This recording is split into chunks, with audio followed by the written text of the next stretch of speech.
இப்படியே 2 நாட்கள் கழிய தூக்கமும் இல்லாமல் அவனை அலுவலகத்தில் பாராமல் தடுமாறியதை நினைத்தும், சரி, இன்று அவனிடம் முடிவாக கேட்டுவிடலாம் என்று நினைத்துதான் அங்கே வந்தாள்.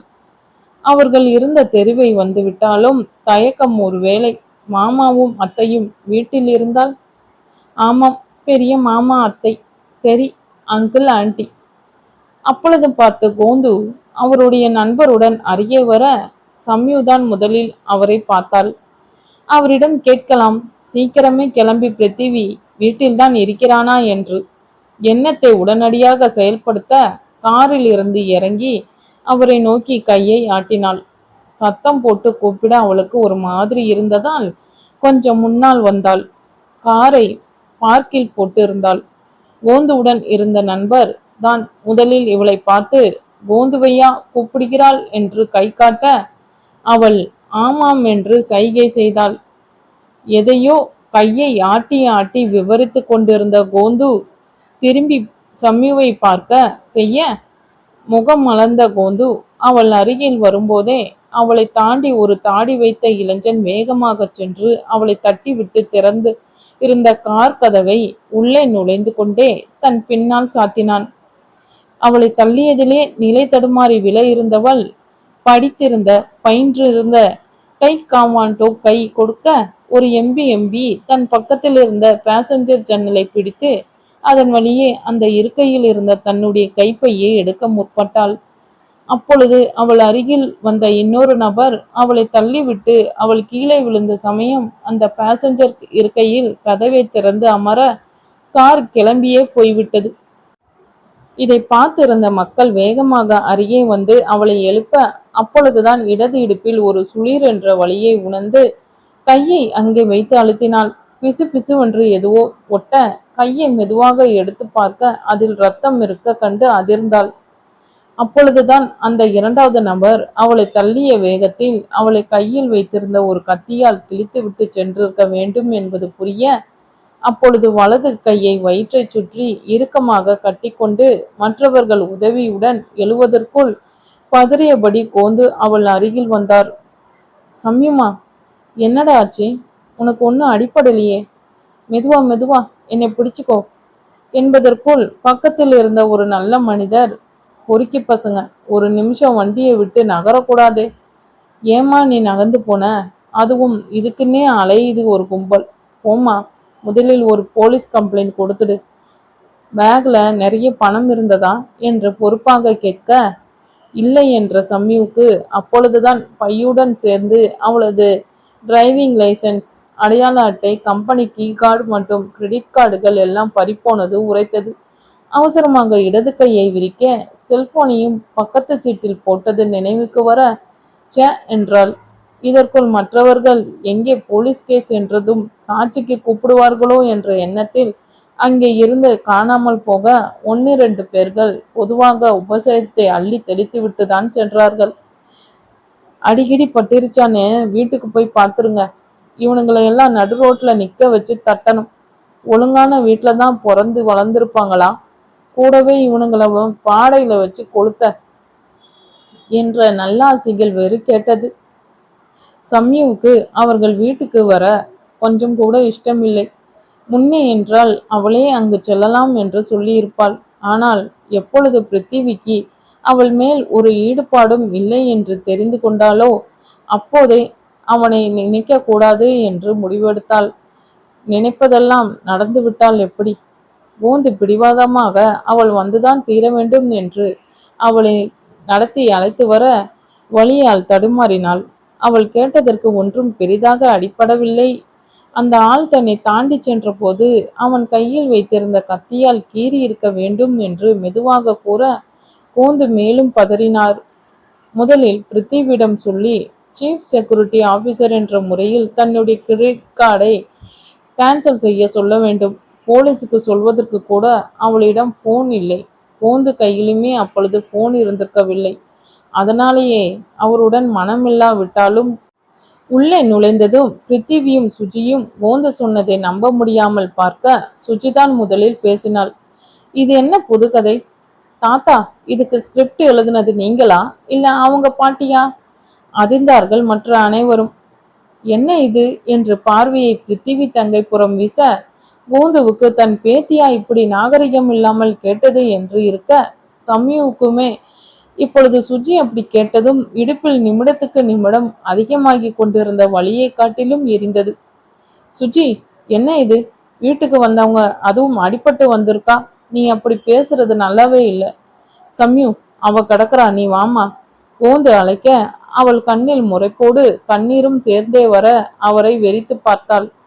தாத்தா, எனக்கு உங்க போன் கொடுக்க முடியுமா? ஒரே நிமிஷம், நான் கிளம்பிடுறேன்.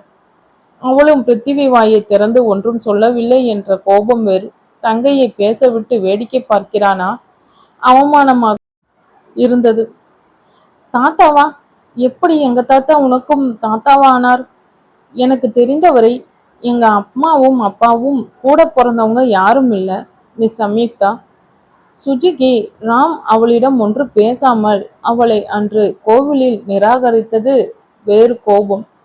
அது அவர் வயசுக்கு கொடுக்கும் மரியாதை. மிஸ் சுப்ரஜா, உங்க வீட்டில் எப்படியோ தெரியாது, எங்க வீட்டில் பெரியவங்களுக்கு அவங்க வயசுக்கு தகுந்த மரியாதை கொடுத்து கூப்பிட சொல்லி சொல்லி கொடுத்துருக்காங்க. அதனால தான் மிஸ்டர் கோவிந்தராஜனை அப்படி கூப்பிட்டேன். தப்பா இருந்தா இனிமேல் அப்படி கூப்பிடவில்லை. டிராமா நல்லா தான் இருக்கு. ஏன் தாத்தா, சொல்லி கொடுத்த வசனம் எல்லாம் சூப்பரா சொல்றாங்களா? எங்க? அடுத்து இவங்க பின்னாலேயே இவங்க வீட்டு குலக்கொழுந்து வருகிறாரா? அடுத்த வசனத்தை பேசிக்கொண்டு இப்பொழுதுதான் பிருத்திவி வாயை திறந்தான். சுஜி, என்ன இது? அவங்களே அடிபட்டு வந்திருக்காங்க. எப்போ என்ன பேசணும்னு தெரியலையா உனக்கு? இதற்குள் ரத்தம் வெளிவந்து அவளது இடைப்பகுதியை நனைத்து அவள் கையிலும் சிறிது தெரிந்தது. சம்யு அன்று பார்த்து நல்ல பிரவுன் கலர் குத்தி போட்டிருந்ததால் இடையில் பரவிய குருதி வெளியே தெரியவில்லை. ஐயோ, ரத்தம் சுஜி, என்னோட மெடிக்கல் கிட் எடுத்துட்டு வா. முதலில் கோந்து பதற சுஜி நிதானமாக நடந்து சென்று சோஃபாவில் அமர்ந்தாள். அவர் சொன்னது காதில் விழாத மாதிரி. தாத்தா, பின்றீங்க ஆக்டிங்ல? ஆக்டிங் ஸ்கூல் எல்லாம் போயிருக்கீங்களா? இல்ல இதோ உங்க கூட நடிக்கிறாங்களே அவங்க கொடுத்த ஸ்பெஷல் ட்ரைனிங்கா? என்ன பேசுகிறோம் என்றே இல்லாமல் மனதில் ராம் நிராகரித்ததை பிரதானமாக இருக்க அந்த எரிச்சல் வார்த்தைகளால் வெளிவந்தது அவளை அறியாமலே. பிருத்திவியோ டென்னிஸ் மேட்ச் பார்ப்பது போல் 3 பேரை பார்த்து கொண்டு இருந்தான். இப்பொழுது போதும் சுஜி பேசியது என்று நினைத்து, சுஜி ஸ்டாப். என்ன, நம்ம தாத்தாவையே இப்படி சொல்ற நீ? கொஞ்சம் சும்மா இரு. முதலில் அவங்களுக்கு அடிப்பட பலமா பட்டிருக்கான்னு பாரு. இரு, நான் உன்னோட கிட்டு எடுத்துட்டு வரேன் என்று அவளுடைய அறைக்கு செல்ல திரும்பியவனே சுஜியின் குரல் அப்படியே ஷாக் அடித்தார் போல் நிறுத்தியது. இந்த ரெட் கலர் பெயிண்ட் வாங்க நிறைய செலவாயிருக்குமே. ஆனாலும் ஒரே இடம் மட்டும்தான் என்பதால் அப்படியே கவுத்துட்ட போல இருக்கு. அந்த ரோஜா செடி மாதிரி ஒவ்வொரு இதழுக்கு பெயிண்ட் அடிக்க தேவையில்லை. இதுக்கு தான் பாட்டி அம்மான்னு நிறைய பேருடைய உதவி தேவைப்பட்டது. இதுக்கு கோந்து கூட தேவையா இருக்காதே என்று சொல்ல பிருத்திவி மெதுவாக திரும்பி தாத்தாவை குற்றம் சாட்டும் முறையில் பார்த்து பின் சம்யுவின் முகத்தை பார்க்க அங்கே ஒரு தயக்கம் அவள் வலியை மீறி தெரிந்தது. சுஜி, என்ன சொல்ற நீ? உனக்கு எப்படி இந்த ரோஜா செடி பத்தி தெரியும்? அதுவும் பெயிண்ட் அடிச்சாங்களா? குரலில் நம்பாமை நிறையவே இருந்தது. ஆமாம் பிருத்திவி, இதுக்கெல்லாம் நம்ம வீட்டில் இருக்கிற மகாகணம் பொருந்திய திரு கோவிந்தராஜனே உடந்தை. 2 நாள் முன்னாடி அம்மாவும் இவரும் பேசிக்கிட்டு இருந்ததை கேட்டேன். இந்த ஐடியா கொடுத்தது இவரும் அவங்க பாட்டி தானாம். செயல்படுத்தியது இவங்க என்றாலும் அதற்கு வீட்டில் பெயிண்ட் அடிச்சது இவங்க அம்மாவும் பாட்டியும். அதனால தான் சொல்றேன், இதுவும் நடிப்பு தான். அப்படியெல்லாம் உன் பின்னாடி வந்தும் நீ அசரல. அதான் இப்படி பச்சாதாபம் கிரியேட் பண்ற மாதிரி ஒரு செட்டப். இப்ப சொல்லு, இவளுக்கும் நிஜமாவே கார் தொலைஞ்சு போய் அடிபட்டு இருக்கும்னு நம்புறியா? பிருத்திவி நேராக நடந்து சம்யுவிடம் வந்தான். சுஜி சொல்றது உண்மையாக வேண்டும் என்ற நான் அனுப்பிய பிளாக் ரோஸ் செடிக்கு பெயிண்ட் அடிச்சு என்னை ஏமாத்த பிளான் செஞ்சீங்களா? குரல் பாறையை இறுகி நல்ல பனிக்கட்டியில் தோய்ந்தாற் போல் ஒளிந்தது. வந்து பிருத்திவி, பிளான் செஞ்சது சரிதான். அவன் முகத்தை பார்க்காம கஷ்டமாகவே இருந்தது சம்யுக்கு. தான் என்ன நினைத்து அப்படி செஞ்சோம்னு அவன்கிட்ட சொன்னா அது இப்பொழுது எடுப்படுமா? ஸோ நான் ஆர்டர் செஞ்ச பிளாக் ரோஸ் செடி தான் வந்தது. நீயாவே அதுக்கு கலர் மாத்தி என்னை ஏமாத்த ட்ரை செஞ்சிருக்கல்ல? கண்கள் அவள் கண்களையே பார்க்க சம்யு வென்று முழுங்கி அது வந்து ஆமாம் மாத்தினோம் என்று அவனையே தீர்க்கமாக பார்த்து சொல்ல பலார் என்று அவள் கன்னத்தில் வலி. பிருத்திவிதான் அறைந்திருந்தான். ச்ச, என்ன மாதிரி பொண்ணு நீ? ஒரு மனுஷனுக்கு பிடிக்கல என்றால் அவனை கவர எந்த எக்ஸ்ட்ரீம் வேணா போவீங்களா? பூந்து பதறி ஏதோ சொல்ல முயல ஒரு கையால் அவரை தடுத்தவன் முதல்ல வெளியே போ என்று சம்யுவை பார்த்து சொல்ல அவள் இடுப்பின் வலியை விட இது அதிகமாக தெரிந்தது அவளுக்கு. ஒன்றும் பேச முடியாமல் அவனையே முறைக்க அவனுமே அவள் பார்வையை தாங்கி நிற்க அவர்கள் அருகே வந்த சுஜி எல்லாம் பணத்திமிர் பிருத்திவி. என்னவோ இவங்க கிட்ட பணம் இருந்தா நம்ம போன்றவங்களை விலைக்கு வாங்கலாம் என்ற அகம்பாவம். அன்னைக்கு என்னன்னா இவன் அண்ணன் நாயை ஏவி விட்டு என்னை விழ வைக்க முயற்சித்தான். இப்போ இவ பங்குக்கு இந்த கத்தி குத்து டிராமா. குடும்பமே நடிப்புல ஆஸ்கார் வாங்கும், எல்லாம் பணக்காரங்க என்ற எண்ணம். இது செஞ்சாலும் சரி என்கிற மமதை. கேவலமாக சம்யுவை பார்க்க இப்பொழுது இடுப்பின் வலியை மீறி கனத்த நெஞ்சினை நிமிர்த்தினாள் Samyu. Just a minute miss சுப்ரஜா, நானும் பார்த்துக்கிட்டே இருக்கேன். அது என்ன வரிக்கு வரி பணக்காரங்க பணக்கார திமிர் என்றெல்லாம் சொல்றீங்க. ஏதோ எங்க அண்ணனுக்கு பிடிச்சவங்கன்னு பார்க்குறேன். வாய் இருக்குன்னு என்ன வேணும்னாலும் சொல்வீங்களா? எஸ், பூவுக்கு பெயிண்ட் அடிச்சோம்தான். அது முசுடா இருக்கிற உங்க அண்ணன் மேல நான் வச்ச பாசத்தை காமிக்கதான். அப்படியாவது அவரை மீண்டும் ஒரு முறை சந்திக்கலாம் என்ற எண்ணத்தில் தான். எங்களுக்கும் டைம் சென்ஸ் இருக்கு. உங்களை விட நேரம் எங்களுக்கு ப்ரெஷியஸ். விரயம் பண்ற காலத்துல இன்னும் 4 காசு சம்பாதிப்போம். என்ன சொன்னீங்க? பணம் இருக்கிற திமிரா? பணம் இருந்தா என்ன? அதை நான் பிறக்கிறதுக்கு முன்னே இருக்கிறது. ஒரு பணக்கார வீட்டு பொண்ணா பிறந்தது என் குற்றம் இல்லை. அதே மாதிரி பணம் குறைந்து இருக்கிற வீட்டில் பிறந்தது உங்க குற்றமும் இல்லை. எங்க கையில இருக்கிற பணம் ஏன் உங்க கண்ணை உறுத்துது? நாங்களே அதுக்கு முக்கியத்துவம் கொடுக்கலையே. ஸோ எங்களை விட உங்களுக்கு தான் காம்ப்ளெக்ஸ் இருக்கு. ஐயோ, நம்ம கிட்ட பணம் இல்லையேன்னு. உங்களுக்கு தெரியுமா, என்னோட அண்ணனுக்கு மெடிக்கல் சீட்டு கிடைச்சிது. அவனுமே சின்ன வயசுல இருந்து டாக்டர் ஆகணும்னு ஆசைப்பட்டான். இதனால் அவனுக்கும் எங்க அப்பாவுக்கும் நிறையவே வாக்குவாதம் வந்திருக்கு. அப்பா அவனை தன்னோட தொழில வர வைப்பதற்காக இன்ஜினியரிங் படிக்க சொன்னார். அவனும் கேட்கல. இருந்தாலும் மெடிக்கல் சீட்டுக்கு ட்ரை செஞ்சு வெயிட்டிங் லிஸ்ட்ல முதல் ஆளா இருந்தான். சீட்டும் கிடைச்சது.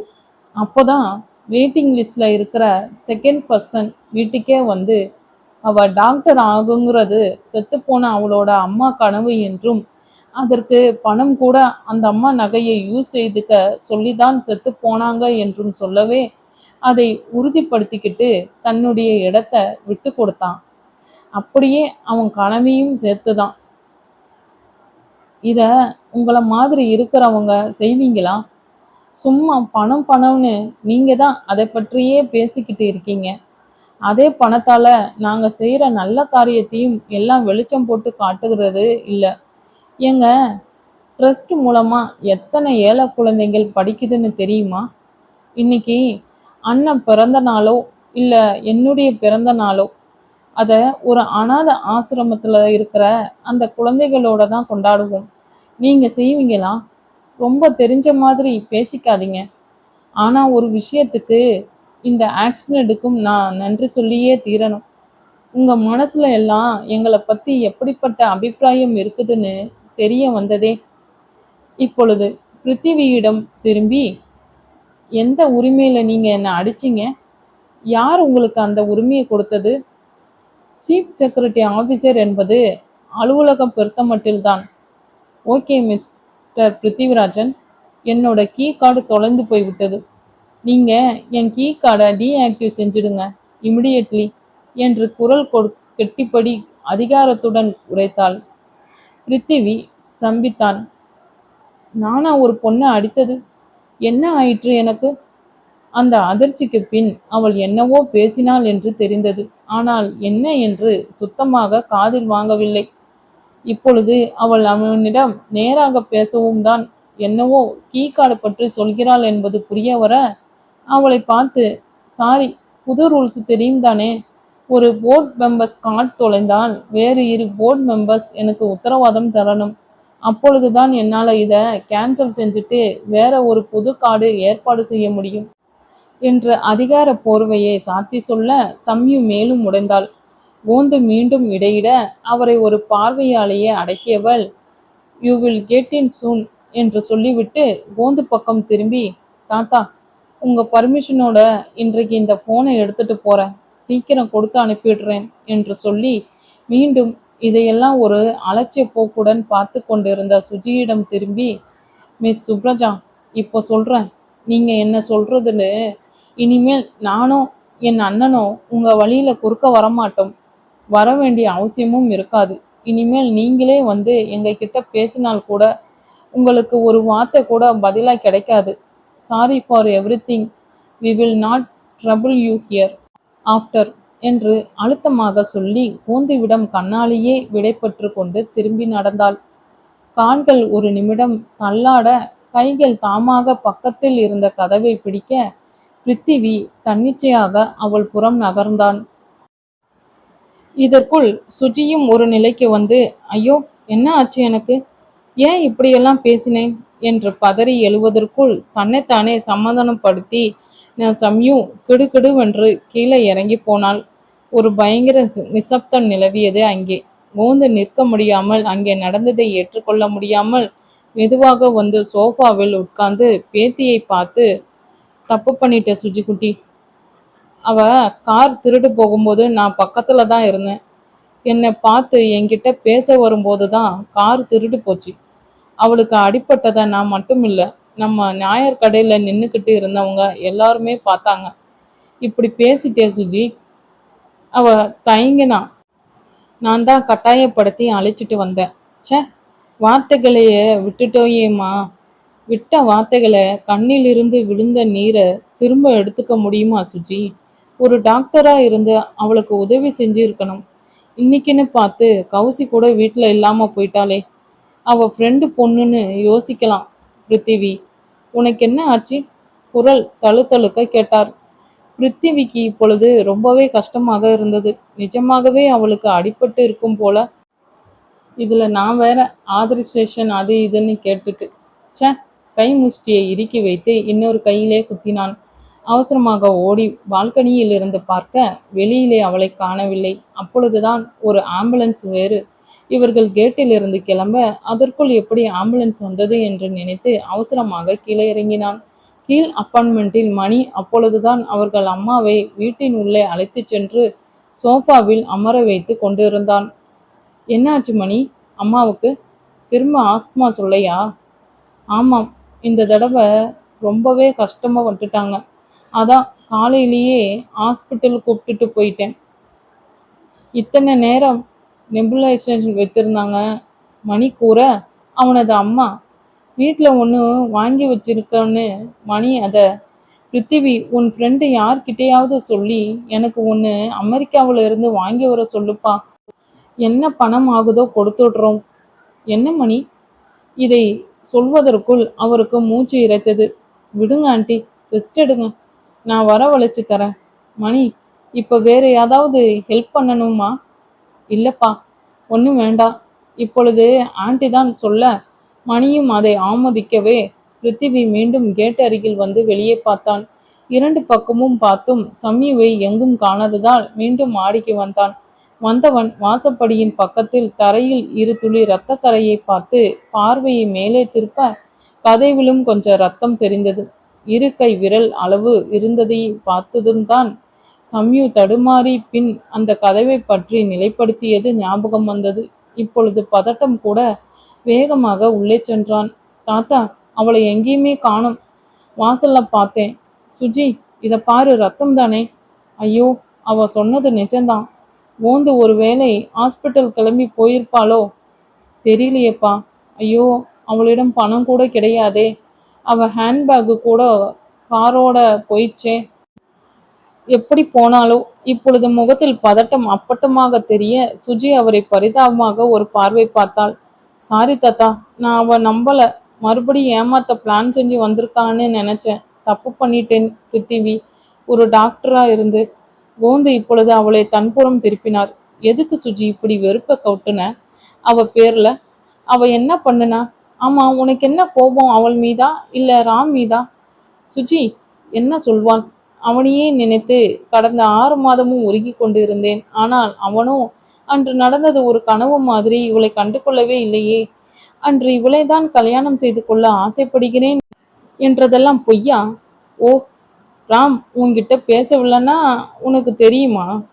அவன் உங்க அப்பாவை இங்க நம்ம வீட்டுக்கு வந்துட்டு போன பிறகு மறுநாள் சந்தித்து அவனால உன்னோட படிப்புக்கு ஒரு இடைஞ்சலும் வராதுன்னு உறுதி கொடுத்தான்.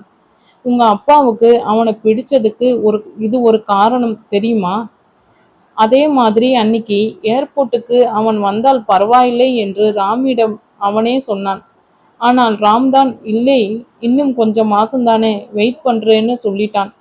உன் படிப்பு கெடக்கூடாதுன்னு தான். அவன் அன்னிக்கும் கோவிலில் உனக்கு லிஃப்ட் கொடுக்க மாட்டேன்னு சொன்னது. அப்புறம் என்ன சொன்ன? நான் ஹெல்ப் பண்றேனா? ஆமா. உங்களை மாதிரி முட்டாள் பேரம் பேத்தி இருந்தா என்ன மாதிரி ஒருத்தன் ஹெல்ப் செய்தால்தான் உண்டு. பிருத்திவி, நீ எந்த உரிமையில அவளை அடிச்ச?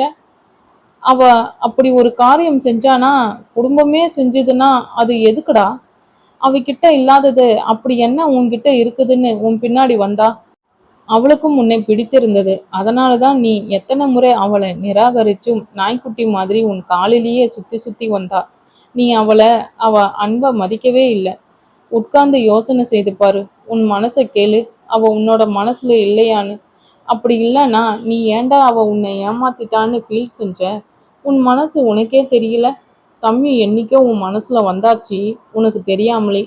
இப்போ எல்லாம் போச்சு. உங்க பிடிவாதத்தால அந்த நல்ல பொண்ணையும் பையனையும் மிஸ் செய்துட்டீங்க. போய் சந்தோஷமா இருங்க, அண்ணனும் தங்கையும். டே பிருத்திவி, உனக்கு மனசாட்சின்னு ஒன்று இருந்தா அட்லீஸ்ட் ராமுக்கு ஒரு ஃபோன் போட்டு சொல்லு. அவனாவது தங்கையை போய் பார்க்கட்டும். இதற்கு மேல் சொல்வதற்கு ஒன்றுமில்லை என்கிறார் போல் எழுந்து தன்னுடைய அறைக்கு சென்றார் கோந்து. ஃப்ரெண்ட்ஸ், நிறைய பேர் சப்ஸ்கிரைப் பண்ணாமலே பார்த்துக்கிட்டு இருக்கீங்க. மறக்காமல் சப்ஸ்கிரைப் பண்ணிட்டு பாருங்கள் ஃப்ரெண்ட்ஸ். கூடவே ஒரு லைக் பட்டனும் போட்டுருங்க. நன்றி.